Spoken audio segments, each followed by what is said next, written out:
If you want to shame a woman, just make a casual comment about her libido, because we're not supposed to want it too much or too little.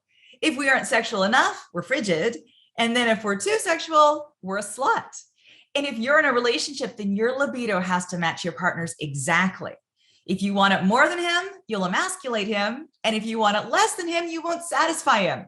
So our sexuality, which should be this source of pleasure and self-expression, ends up instead becoming this huge source of insecurity. Now, it's awful when people shame us for the shape and size of our bodies, but it's even worse when we get shamed for what we do or we don't do in the bedroom. And that shaming has become more and more pronounced. Journalist Nancy Jo Sales reports in her book, American Girls, that some girls are being asked for nude pictures before they've even had their first kiss. Many college students are navigating a hookup culture that shames them for catching feelings. And adult women coming back into the dating scene after divorce find that things have changed since they were last single. Now the texting gets sexual before they've even met. And not sleeping with a guy on the first date may mean that you never see him again. So what's a girl supposed to do? Well, the very first thing she has got to do is educate herself. A lot of what we think of as quote unquote normal sexuality is in fact deeply entrenched cultural norms masquerading as science. Now, luckily, researchers and educators are fighting the good fight.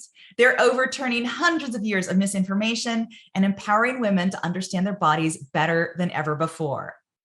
Hi, I'm Amy Waterman. I am a love expert here at yourbrilliance.com. And if you are new to my channel, welcome. I hope you stick around. Keep watching to learn one of the most important discoveries about female sexual desire that can not only bust shame, but make things a lot hotter in the bedroom.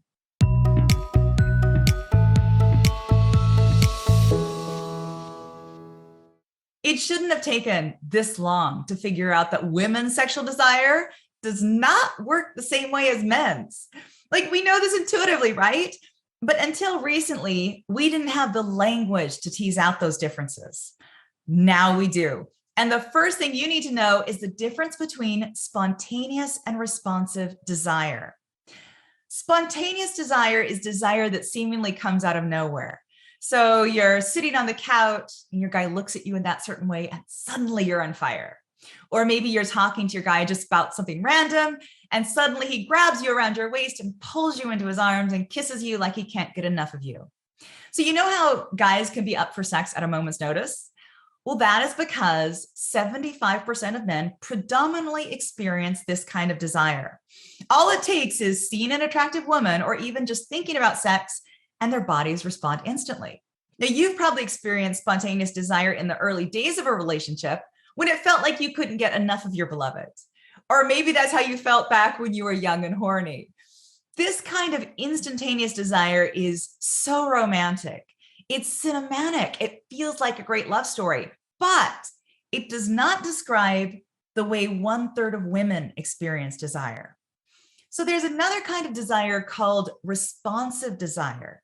And this is desire that builds as a response to an arousing situation. So maybe your partner starts giving you a back rub and you notice your body start to respond. And then you think, oh, maybe it'd be nice to do a little more. Or maybe you and your guy go out for dinner and you know he'll probably put the moves on you as soon as you get home. And you're not really in the mood, but you go with the flow. And sure enough, when he starts kissing you at the end of the night, you find that actually you do want to have sex after all. Now, responsive desire is often miscategorized as low desire. If you ask a woman with this kind of desire whether she's up for sex, she'll probably say no. But if her partner starts cuddling her and whispering sweet nothings in her ear, then her desire will kick in. So it's like responsive desire needs help turning on the ignition. The problem is that most men don't realize this. If a man who's only experienced his own spontaneous desire puts the move on his wife when she's like in the middle of cleaning house, he expects her to be able to respond instantly. But in fact, she's tired, sweaty, dirty. Her mind is somewhere else entirely. He thinks she can rev her desire up from 0 to 60 in 15 seconds flat, and she can't. If he were to understand that her desire is actually responsive, then he would understand that he has to create an arousing situation for her to feel her desire for sex. So maybe he would sit back on the sofa and watch her with his saucy smile on his face and comment on how hot she looks when she bends over. Or maybe he would get up and he would reach his arms around her and whisper in her ear, "I'll help you finish the chores if I get the extra time to play with you." He would accept that his responsibility is to warm her up because that's the way her desire works. He would not assume that she's not interested in having sex with him because he walked in cold and just propositioned her.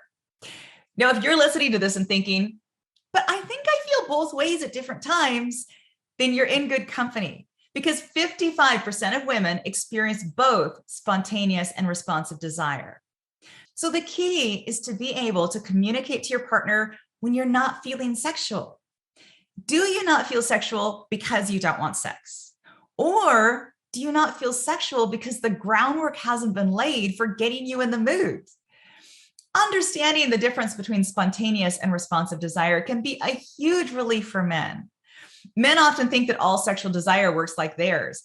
And so if a woman isn't ready for sex at a moment's notice, they feel rejected. So imagine how empowering it would feel to a man to know that actually her desire is responsive. Then they can turn their efforts to what will actually pay off, warming her up and turning her on in the way she likes best. Now, if this video was useful to you, you might want to rope your guy into watching it, or at the very least, share it with a friend or two. And if you want more information on desire, I'm going to put some links to interviews I've done with sex experts below. Take really good care of yourself, and I will see you next time.